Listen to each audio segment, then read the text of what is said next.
A farm wagon bumped along through the Kansas prairie under a blazing August sun. Next to the wagon's driver sat a young woman in a long black dress. She had been up since 4 a.m. and after a hasty breakfast had taken her leave. Now, as her eyes looked in the great sweep of the prairie that spread out around her, she had plenty of time to gather her thoughts. It was a long way to the next town where folks would come to hear her speak. She was not a complainer. She had a job to do, and she did it with strength, conviction, and enormous goodwill. She was the minister of a Universalist church in Weymouth Landing, Massachusetts. She had struggled long and hard to become an ordained minister, and she loved her job. But in 1867, two leaders in the fight for women's rights, Lucy Stone and her husband, Henry Blackwell, had persuaded her to go to Kansas to campaign for an amendment to the Kansas Constitution, amendment that would give women the right to vote. She had already supported universal suffrage and was a powerful speaker on that subject, and her congregation generously gave her a leave of absence for the Kansas campaign. For 4 months, she followed a schedule that most people would have considered impossible. Against all odds, she attracted large, receptive audience in towns throughout the state. Still, when it came time to vote, the man of Kansas defeated her amendment. Finally, in 1920, Congress passed the 19th Amendment granting the right for women to vote. On Election Day morning, November 2nd, 1920, Olympia Brown made her way to the polling station. She was one of the first to vote. It was 53 years since she had campaigned in Kansas and won the right to vote at last. What she had hoped for, worked for, and wanted as a possibility had become a reality. Can any of you think of a time in your life, something that you hoped and worked for as a possibility actually became a reality?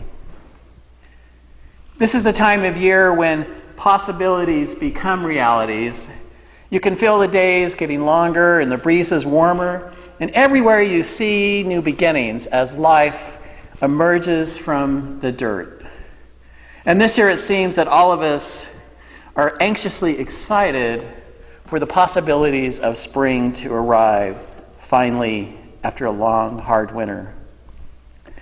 The possibilities for us as a congregation and our future are endless. In a few short weeks, we will begin our annual campaign, Pledge Drive, which provides all of you with an opportunity to give. As members in the next few months, many of you will take advantage of the possibility which is being offered to put your name in to serve on the Ministerial Search Committee. Both events represent possibilities for many of you to become engaged with the ministry of this church. Imagine the possibilities in this congregation when love, idealism, passion, and energy of the people are unleashed. Imagine this congregation helping all its people to join, to organize, and to direct their shared passions. Imagine our entire movement when all this wonderful energy is unleashed. At times like these, it is important to remember the difference between hope and optimism. Optimism is an expectation of the future, but hope is a way of experiencing the present. Optimism assures us that the oasis we see in the distance is not a mirage, but hope simply inspires us to keep going. Optimism promises specific outcomes, but hope just says that striving is worthwhile. That whether good things will happen, creating opportunity is always a good thing. Optimism often lies, but hope never fails. Optimism argues with the predictions of cynicism and bitterness and is often proved wrong, but hope rejects cynicism and bitterness as unhelpful and is perennially proved right. Hope cares for the eggs without counting the chickens that might come from them. And hope plants as wisely as it can, knowing that the rains and the harvests are uncertain.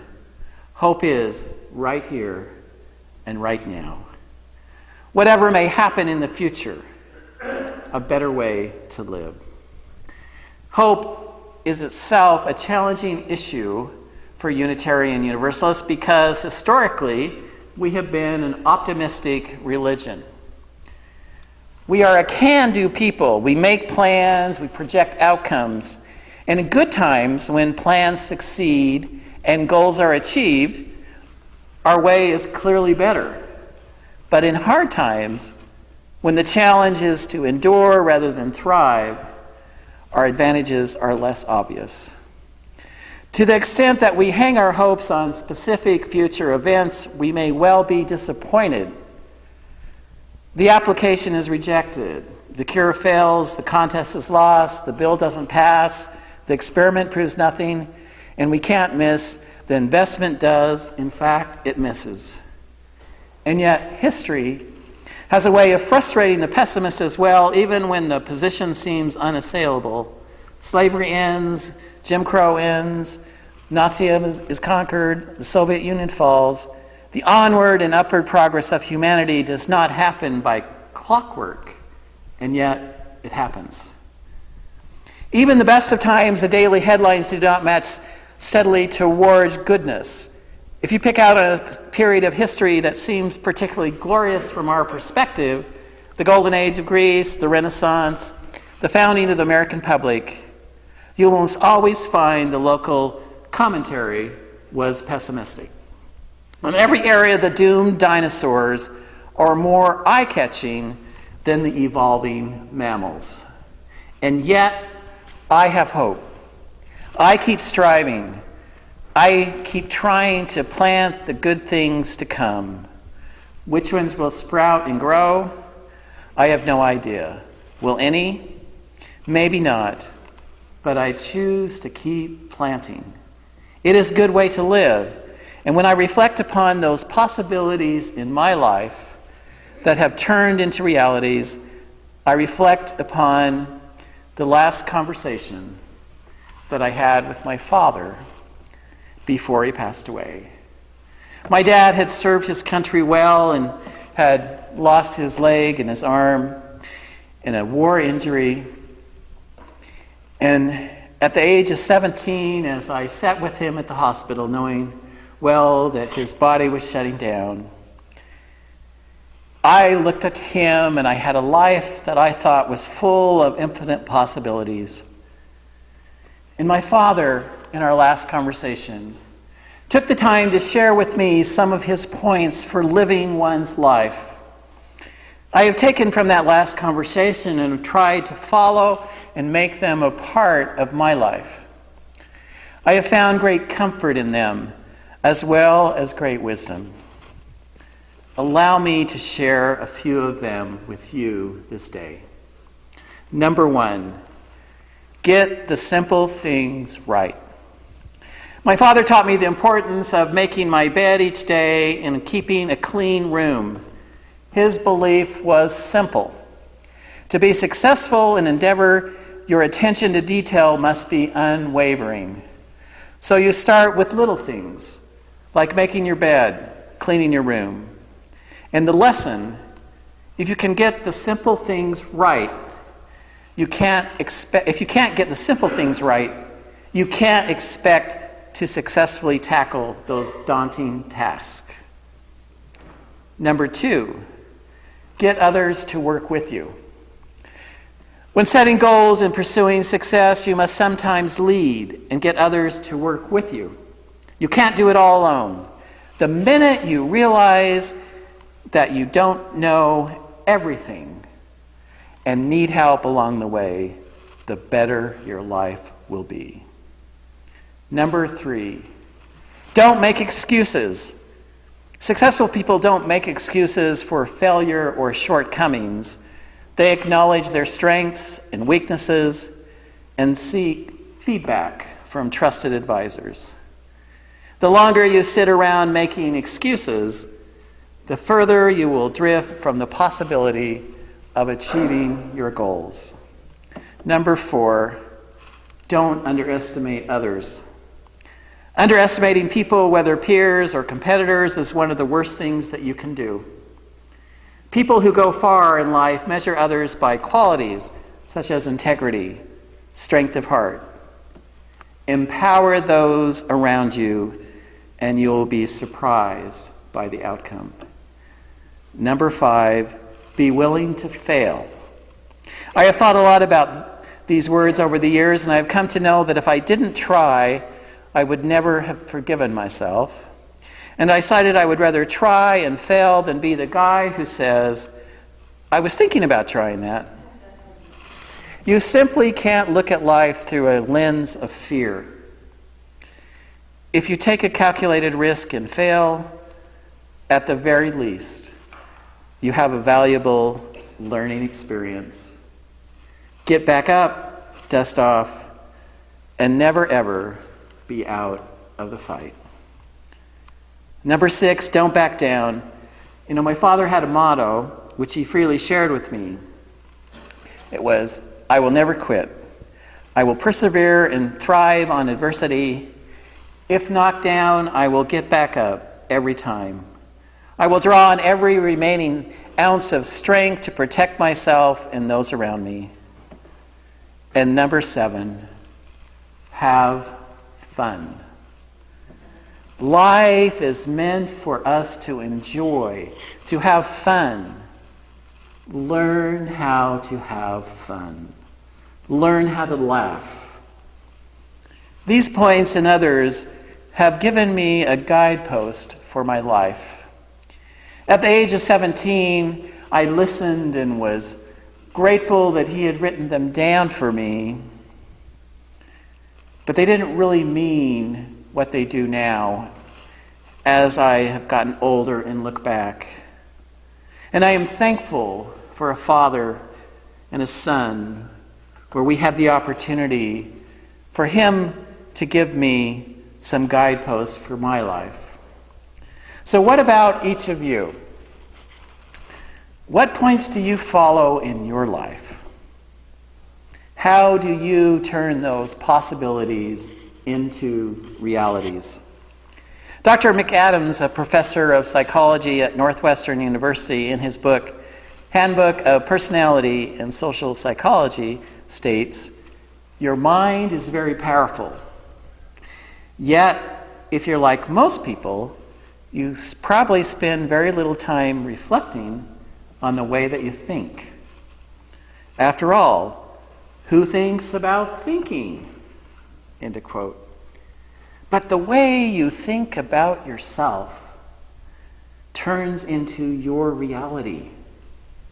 If you draw inaccurate conclusions about who you are and what you're capable of doing, you'll limit your potential. Your thoughts are a catalyst for a self-perpetuating cycle. What you think directly influences how you feel and how you behave. So if you think you're a failure, you'll feel like a failure. And then you'll act like a failure, which reinforces your belief that you must be a failure. And once you draw a conclusion about yourself, you're likely to do 2 things.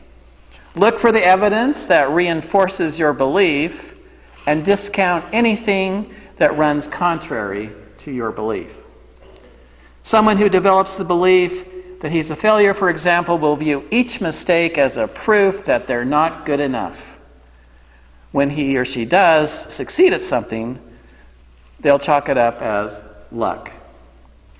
Now consider for a moment that it might not be your lack of talent or lack of skills that holds us back, but instead it might be your beliefs that keep you from performing at your full potential.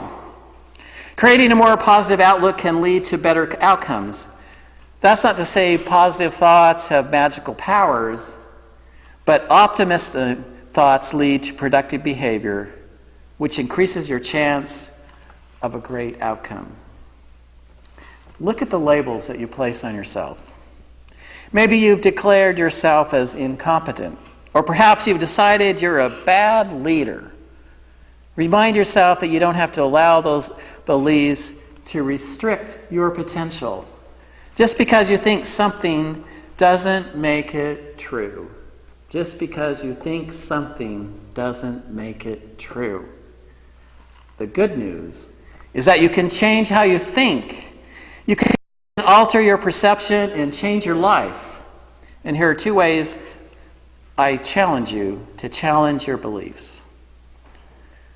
Look for evidence to the contrary. Take note of any times when your beliefs weren't reinforced. Acknowledging exceptions to the rule will remind you that your belief isn't always true. Challenge your beliefs. Perform behavioral experiments that test how true your beliefs really are.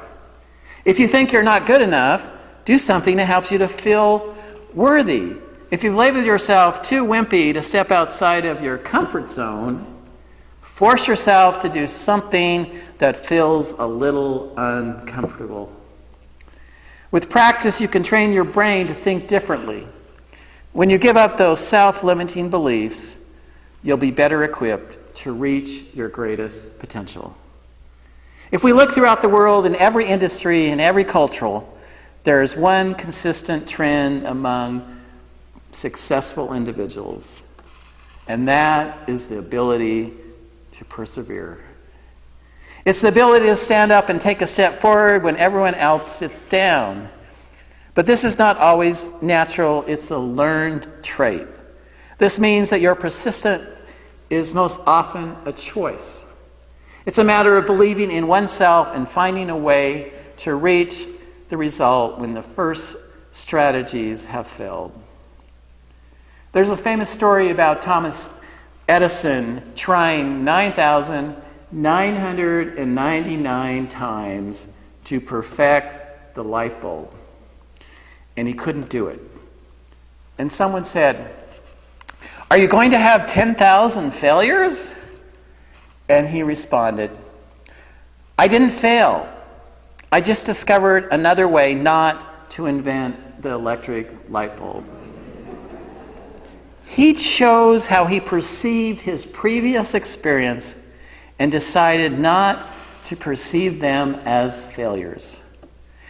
Time and time again, individuals are stopped along their journey of life because they failed once.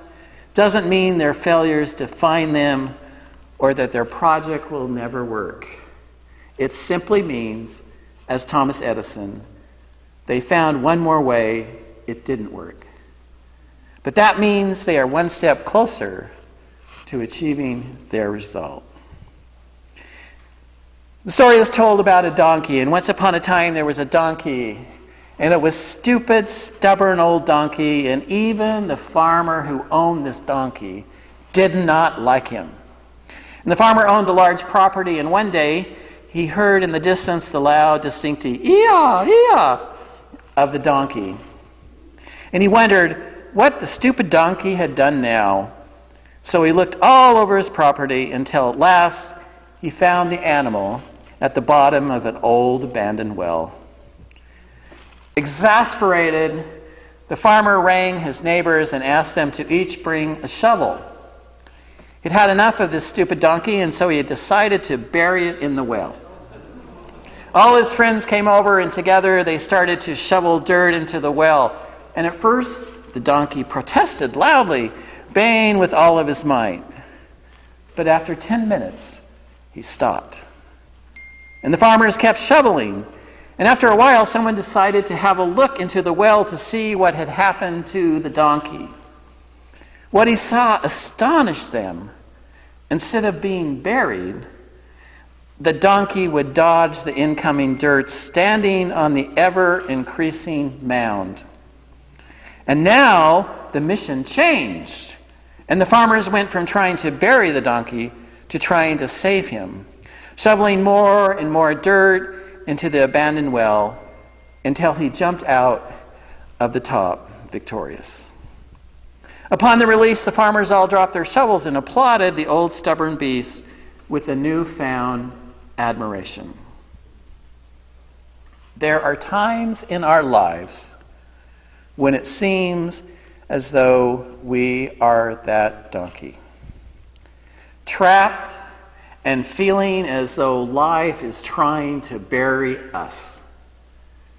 Don't go under, but continue to find a way to overcome your challenges one at a time until you too emerge victorious.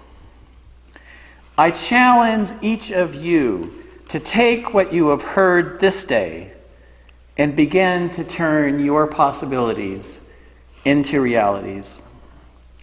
And if you need any proof that such a thing are possible, take just a moment. Look around you. Look at this beautiful building. Many, if not most of you, helped turn what was possible into a reality. May you all realize how unique you each are. And may you find great joy in each of your lives.